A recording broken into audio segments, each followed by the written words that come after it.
Já de volta aqui com o programa Bem Assim. Olha, gente, o nanismo é uma condição genética que resulta em um crescimento significativamente abaixo da média da população. No Brasil, estima-se que a cada 10 mil habitantes, uma pessoa viva com nanismo. Isso é, são pessoas que enfrentam diariamente desafios únicos no dia a dia, que são desafios que variam desde a acessibilidade em espaços públicos e privados, né? E estereótipos sociais que muitas vezes limitam as suas oportunidades. E é sobre isso que a gente vai conversar nesse momento aqui com a médica geneticista Larissa Ataide, que está aqui com a gente. Vai bater um papo sobre essa condição genética. Bom dia, seja bem-vinda aqui ao nosso estúdio. Doutora, quando a gente fala sobre, que a gente diz, olha, é um problema genético, a gente já pensa logo, será que eu tenho esse gene na minha família circulando? E já começa a se preocupar. É assim mesmo que funciona? Explica pra gente como se dá, então, essa questão do nanismo. Isso. Uma confusão, assim, uma dúvida que é muito frequente é a diferença entre ser genético e ser hereditário, ser herdado. A gente diz que genético é tudo aquilo que altera o nosso código genético, nossos cromossomos, nosso DNA. Então, a gente tem muitas formas de nanismo que são genéticas, mas nem todas são herdadas, tá? Nem todas vêm do pai ou da mãe ou da família.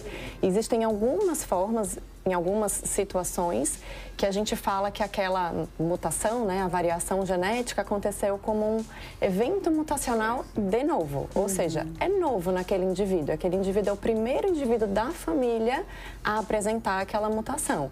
Então, há essa possibilidade? Sim, há essa possibilidade também. Pois é, e aí a gente já acende um alerta também, né?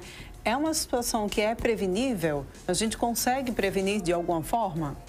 As formas genéticas a gente não tem como prevenir, a não ser que a gente tenha um histórico familiar. Então, por exemplo, se a gente estiver falando de um casal no qual a mulher ou o homem possuem algum tipo de nanismo genético, como, por exemplo, a acondroplasia. Existem técnicas atualmente, né, de reprodução assistida, na qual a gente pode selecionar um embrião para que ele não venha a ter aquela mutação. Mas, assim, de forma natural, a gente não tem como prevenir quando é uma alteração genética. Então, é preciso a gente fazer o acompanhamento, digamos assim, desde o pré-natal, no próprio pré-natal, a gente já consegue esse diagnóstico? De algumas formas, sim. Algumas formas de nanismo, a gente já tem a medida dos ossos, né, dos ossos longos, que é feito, né, pelo ultrassonografista durante a gestação. A gente já consegue ver que essa medida ela tá mais encurtada. E isso diz pra gente, sugere pra gente que aquele bebê vai ter alguma forma de baixa estatura ao nascimento, né, alguma forma de nanismo depois ao nascimento. Mas em outras situações a gente tem todos os exames de pré-natal, né, que são normais, o bebê nasce com uma estatura normal e com o tempo é que ele vai apresentando esse crescimento diminuído, né, que a gente classifica como a baixa estatura. Isso varia de acordo com o tipo de nanismo, né? Porque existe mais de um tipo de nanismo, é isso mesmo? Existem alguns genes, né? Existem algumas condições genéticas que a gente acaba chamando de nanismo. É que, assim, pro público leigo, eu acho que quando a gente fala de nanismo, vem muito na mente o paciente que tem a acondroplasia, que é um dos tipos de nanismo. Mas do ponto de vista genético, a gente tem diversos tipos, né, diversas condições genéticas que levam ao nanismo, com diversos padrões de herança genético diferente também.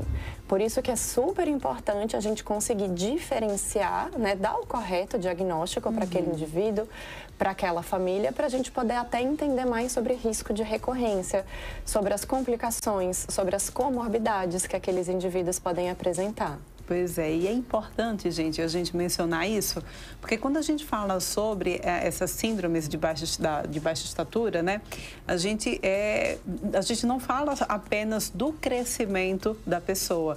Essas pessoas que têm a baixa estatura, que têm algum tipo de nanismo, elas geralmente trazem também com elas algumas comorbidades que acompanham a própria síndrome, não é isso? Exatamente. Assim, na maioria das vezes, não é apenas a baixa estatura. Né? Na maioria das vezes, eles vão ter algumas outras complicações de saúde por conta de toda a conformação, né, genética daquele indivíduo, que precisa ser devidamente identificado e acompanhado. Pois é, e esse acompanhamento, quando a gente tem o diagnóstico do nanismo, fazendo o acompanhamento, o tratamento, a gente consegue reverter ou, pelo menos, não acelerar essa síndrome? Para algumas formas de nanismo, é possível. Sim, tá? Então, por exemplo, para a acondroplasia, que foi essa que eu falei, né, que o público leigo, geralmente, quando a gente fala nanismo, associa ao acondroplásico, né? Atualmente existe uma medicação que a gente consegue aplicar ainda no bebê. Ela está liberada atualmente a partir de 6 meses. E isso faz com que a gente consiga manter por um tempo maior o crescimento daqueles ossos, tá? Porque, assim, não é só a baixa estatura por uma questão puramente estética, né? Tem muita da questão funcional daquele indivíduo, né? Então, não é que a gente vai tratar, né, o paciente, o indivíduo, só para que ele seja mais alto, né? Ele precisa ser mais alto por toda a funcionalidade de vida que ele precisa ter. Então, para a acondroplasia, por exemplo, hoje a gente já dispõe dessa medicação. É importante a gente salientar isso também, né? Para que a gente possa assegurar a qualidade de vida também dessas pessoas. E pensando exatamente nessa qualidade de vida, pensando na legislação também para esse público, está para acontecer nos dias 11 e 12 agora de julho, já na semana que vem, ou seja, quinta e sexta, o primeiro Congresso Pestalozziano de Nanismo aqui em Maceió, né? Qual a importância da realização de um evento como esse para essas discussões aqui no nosso estado? É muito importante, porque a gente vai trazer nesse evento, né, tanto profissionais da área da saúde para conversar um pouquinho, né, sobre o assunto. Também vão estar presentes para indivíduos, né, pessoas que têm nanismo, para conversar sobre a sua situação, familiares. E, assim, é um evento direcionado não só para estudantes, profissionais de saúde, mas também para a sociedade. É um evento bem interessante, assim, que foi bem planejado para a gente trazer esse tema para a sociedade, para que essas pessoas que têm nanismo sejam acolhidas da melhor forma possível, né, e consigam ter a melhor qualidade de vida. Pois é, né, gente? Quando a gente passa a tocar em determinado assunto, a gente começa a ver essas pessoas começam a serem vistas e as necessidades delas também passam, logicamente, a serem atendidas também, né? É importante que a gente levante também essa discussão.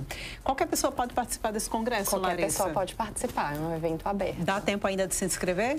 As vagas estão acabando, mas ainda dá tempo de se inscrever. Ainda dá tempo, né? Então, corre lá para você aí que está nos assistindo, né? Se você tem, de repente, algum interesse em se aprofundar mais, olha que a gente tem aqui informações de estudantes de medicina, pessoal da área de saúde, da área de educação também, e, inclusive, autoridades públicas também, né?